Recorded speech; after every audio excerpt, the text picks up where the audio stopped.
ಶ್ರೀ ಗಣೇಶಾಯ ನಮಃ. ಶ್ರೀ ಶಾರದಾ ಗುರುಭ್ಯೋ ನಮಃ. ಶ್ರೀ ಭಗವಾನ್ ವೇದವ್ಯಾಸರ ಚರಣಾರವಿಂದಗಳಲ್ಲಿ ನಮಸ್ಕರಿಸ್ತಾ ಶ್ರೀ ಶಿವಮಹಾಪುರಾಣದ ರುದ್ರ ಸಂಹಿತೆಯ ಕುಮಾರ ಖಂಡದಲ್ಲಿ ಮುಂದಿನ ಹಾಗೆ ಕೊನೆಯ ಅಧ್ಯಾಯವನ್ನ ಶ್ರವಣ ಮಾಡೋಣ. ವಂದೇ ವಂದನ ತುಷ್ಟಮಾನಸಮತಿ ಪ್ರೇಮ ಪ್ರಿಯಂ ಪ್ರೇಮದಂ ಪೂರ್ಣಂ ಪೂರ್ಣಕರಂ ಪ್ರಪೂರ್ಣ ನಿಖಿಲೈಶ್ವರ್ಯೈಕವಾಸಂ ಶಿವಂ ಸತ್ಯಂ ಸತ್ಯಮಯಂ ತ್ರಿಸತ್ಯ ವಿಭವಂ ಸತ್ಯಪ್ರಿಯಂ ಸತ್ಯದಂ ವಿಷ್ಣು ಬ್ರಹ್ಮನುತಂ ಸ್ವಕೀಯ ಕೃಪಯೋಪಾತ್ತಾಕೃತಿಂ ಶಂಕರಂ. ಈ ಅಧ್ಯಾಯದಲ್ಲಿ ಕಾರ್ತಿಕೇಯ ಹಾಗೆ ಗಣಪತಿಯ ಬಾಲ ಲೀಲೆಗಳು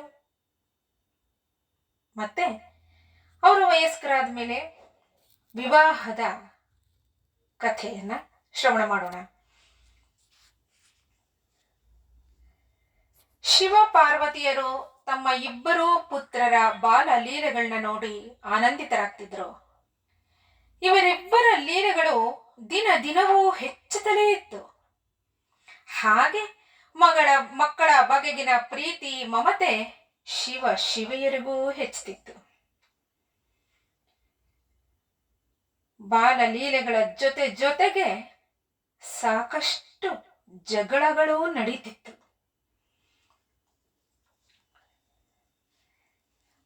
ಮಾಮೂಲಿ ಎಲ್ಲರ ಮನೆಯಲ್ಲೂ ಹೇಗೆ ನಡೆಯತ್ತೋ ಅದಕ್ಕೇನು ಶಿವನ ಸಂಸಾರ ಹೊರತಾಗಿರಲಿಲ್ಲ. ತುಂಬಾ ಅದರಲ್ಲಿ ಚಮತ್ಕಾರಯುತವಾಗಿ ಜಗಳ ಆಡ್ತಿದ್ರಂತೆ ಗಣಪತಿ ಮತ್ತೆ ಸ್ಕಂದ. ಹೇಳ್ತಾರೆ, ಒಂದ್ ಕಡೆ ಉಲ್ಲೇಖ ಮಾಡ್ತಾರೆ, ಇಬ್ಬರು ಜಗಳ ಆಡ್ತಿದ್ರು. ಅಮ್ಮನ ಹತ್ರ ದೂರ ಹೇಳಕ್ಕೆ ಬಂದ್ರು. ಹೋಗಿ ಕರ್ಕೊಂಡ್ ಬರ್ತಾರೆ ಅಮ್ಮನ್ನ. ಅಮ್ಮ ನೋಡು, ಇವನ್ ಹೀಗ್ ಮಾಡ್ದ. ಇಲ್ಲಮ್ಮ, ನಾನೇನೋ ಮಾಡ್ಲಿಲ್ಲ, ಅವನ್ ಹಾಗೆ ಮಾಡ್ದ. ಹೇಗೆ ಮಾಡಿದ್ರು ಹೇಳ್ತಾರೆ. ಕೇಳ್ತಾಳವಳು ಪಾರ್ವತಿ, ಏನ್ರೋ ನಿಮ್ ಜಗಳ, ಯಾಕೆ ಜಗಳ ಆಡ್ತಿದ್ದೀರಾ? ಹೇರಂಬ.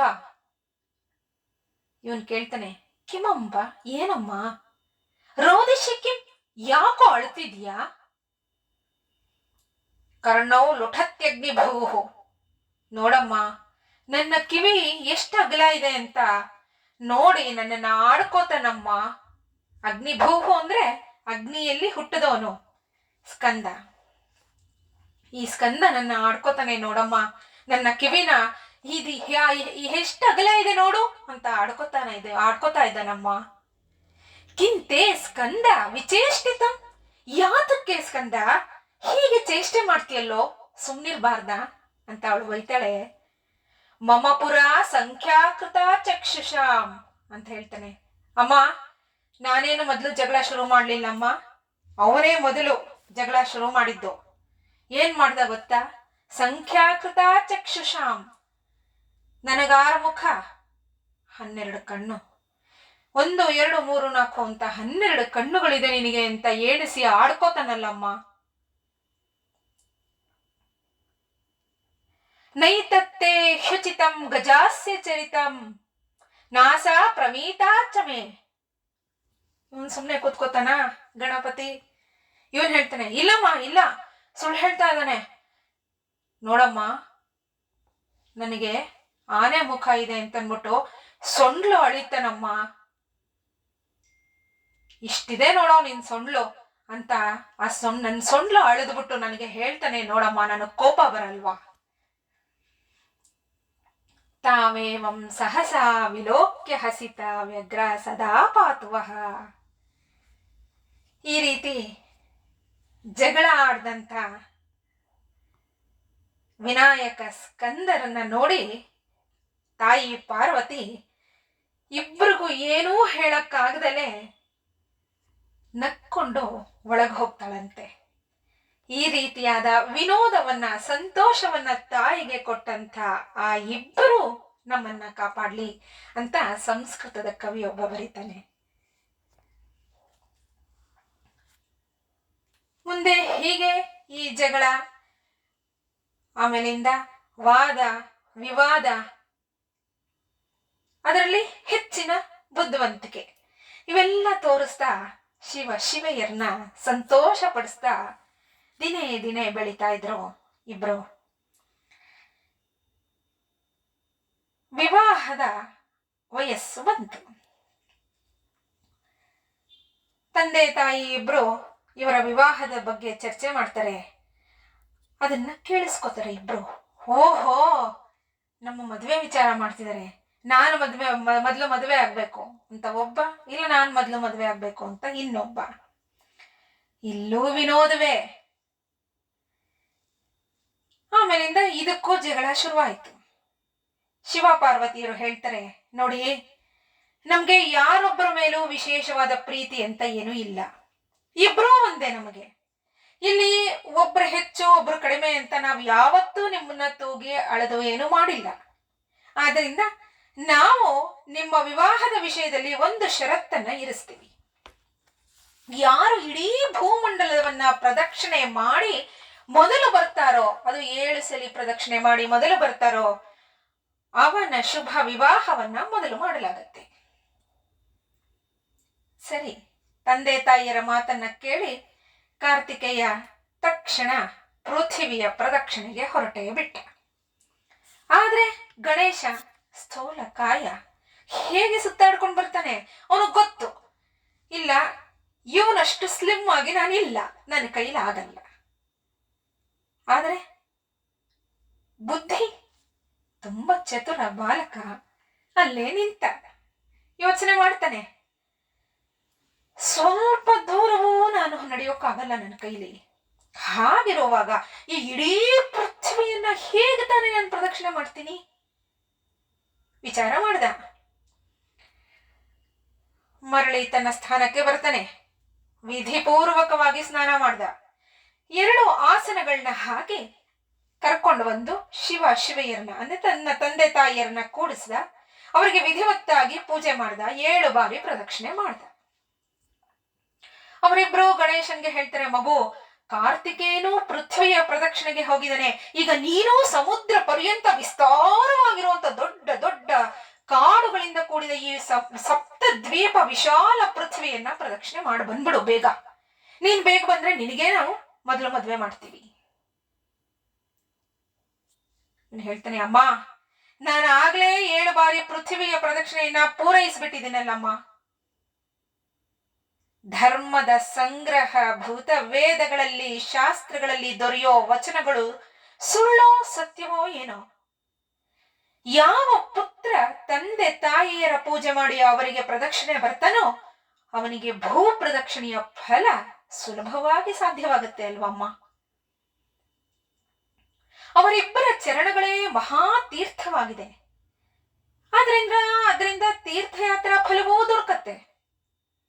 ಪುತ್ರನಿಗೆ ತಂದೆ ತಾಯಿ ಮತ್ತೆ ಸ್ತ್ರೀಯರಿಗೆ ಪತಿ, ಈ 2 ತೀರ್ಥಗಳು ಮನೆಯಲ್ಲೇ ಇವೆ. ಹಾಗಂತ ನಿರಂತರವಾಗಿ ಉದ್ಘೋಷಿಸ್ತಾ ಇರೋ ವೇದ ಶಾಸ್ತ್ರಗಳು ಇವು ಯಾವತ್ತಾರು ಸುಳ್ಳಾಗತ್ತಾ? ಹಾಗೆ ಸುಳ್ಳಾದ್ರೆ ವೇದದ ಮೂಲಕ ವರ್ಣಿತವಾದ ನಿಮ್ಮ ಈ ಸ್ವರೂಪವು ಸುಳ್ಳು ಅಂತಾನೆ ತಿಳಿಬೇಕಾಗತ್ತೆ ಅಲ್ವಾ. ನೀವಿಬ್ರು ಧರ್ಮ ಸ್ವರೂಪರಾಗಿದ್ದೀರಿ. ಆದ್ರಿಂದ ಚೆನ್ನಾಗಿ ವಿಚಾರ ಮಾಡಿ ಪರಮೋತ್ತಮವಾಗಿ ಕಾಣದನ್ನ ಪ್ರಯತ್ನ ಪೂರ್ವಕ ಮಾಡಬೇಕು ಅಲ್ವಮ್ಮ. ನಾನು ಇಡೀ ಪೃಥ್ವಿಯನ್ನ ಹೊಂದಿರೋ ಅಂತ ನಿಮ್ಮಿಬ್ಬರಿಗೂ ನಾನು ಪ್ರದಕ್ಷಿಣೆ ನಮಸ್ಕಾರಗಳನ್ನ ಮಾಡಿದೀನಿ ಅಂದ ಮೇಲೆ ಇಡೀ ಪೃಥ್ವಿಯ ಪ್ರದಕ್ಷಿಣೆ ಮಾಡಿದಂತೆ ಆಯ್ತಲ್ವಾ. ಶಿವೆಯರು ಗಣಪತಿಯ ಮಾತನ್ನ ಕೇಳಿ ವಿಸ್ಮಿತರಾದರು. ಯಥಾರ್ಥ ಭಾಷಿ ಹಾಗೆ ಅದ್ಭುತ ಬುದ್ಧಿಯುಳ್ಳ ತಮ್ಮ ಪುತ್ರನನ್ನ ಪ್ರಶಂಸೆ ಮಾಡ್ತಾ ಹೇಳ್ತಾರೆ, ಮಗು, ನೀನು ಮಹಾನ್ ಆತ್ಮ ಬಲದಿಂದ ಸಂಪನ್ನನಾಗಿದ್ದೀಯ. ಇದರಿಂದ ನಿನ್ನಲ್ಲಿಯ ನಿರ್ಮಲ ಬುದ್ಧಿ ಜಾಗೃತವಾಗಿದೆ. ವೇದಶಾಸ್ತ್ರಗಳಲ್ಲಿ ಪುರಾಣಗಳಲ್ಲಿ ಮಗನಿಗೆ ಹೇಳಿದ ಧರ್ಮ ಪಾಲನೆಯ ಮಾತನ್ನ ನೀನು ಪೂರ್ಣಗೊಳಿಸಿದೀಯ.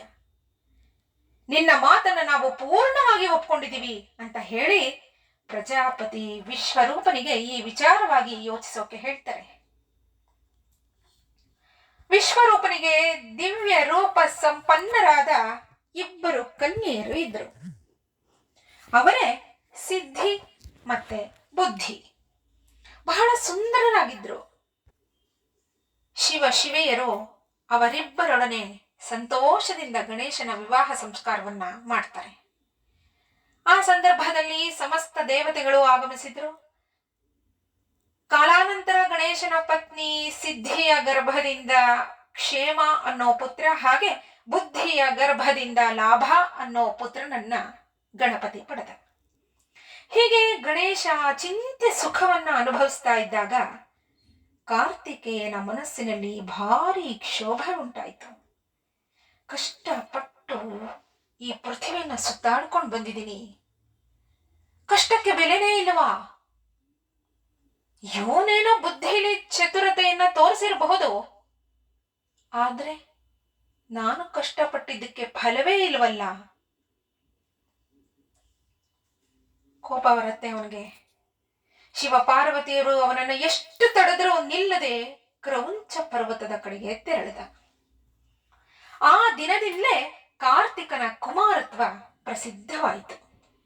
ಅವನು ಶುಭದಾಯಕನೂ ಸರ್ವ ಪಾಪಹಾರಿಯೂ ಪುಣ್ಯಮಯನೂ ಆದ ಪರಮೋತ್ತಮ ಬ್ರಹ್ಮಚರ್ಯದ ಶಕ್ತಿಯನ್ನ ಕರುಣಿಸೋನಾಗಿದ್ದಾನೆ.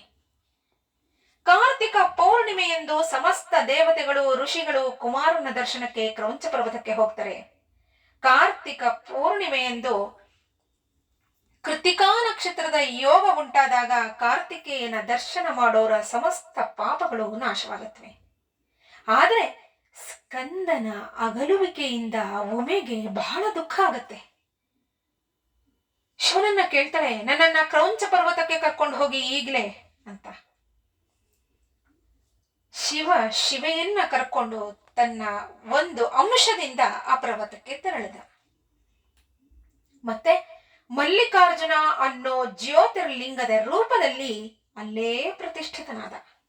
ಇಂದೂ ಕೂಡ ಶಿವೆಯ ಸಹಿತ ಆ ಪರ್ವತದಲ್ಲಿ ವಿರಾಜಮಾನನಾಗಿದ್ದಾನೆ. ಶಿವ ಪಾರ್ವತಿಯರು ಪ್ರತಿ ಪರ್ವದಲ್ಲಿ ಕುಮಾರನನ್ನ ನೋಡೋಕೆ ಅಲ್ಲಿಗೆ ಹೋಗ್ತಾರೆ. ಅಮಾವಾಸ್ಯೆಯ ದಿನ ಅಲ್ಲಿ ಸಾಕ್ಷಾತ್ ಶಂಭು ಆಗಮಿಸಿದ್ರೆ, ಪೌರ್ಣಿಮೆಯ ದಿನ ಪಾರ್ವತಿ ಹೋಗ್ತಾಳೆ ಮಗನನ್ನ ನೋಡೋಕೆ. ಸ್ನೇಹಿತರೆ, ಇಲ್ಲಿಗೆ ಶ್ರೀ ರುದ್ರ ಸಂಹಿತೆಯ ಕುಮಾರ ಖಂಡ ಸುಸಂಪನ್ನವಾಯಿತು. ನಾಳೆ ಮುಂದಿನ ಖಂಡದ ಮುಂದಿನ ಅಧ್ಯಾಯವನ್ನ ಶ್ರವಣ ಮಾಡೋಣ. ಸರ್ವೇ ಜನಾಃ ಸುಖಿನೋ ಭವಂತು. ಶಿವಾರ್ಪಣಮಸ್ತು.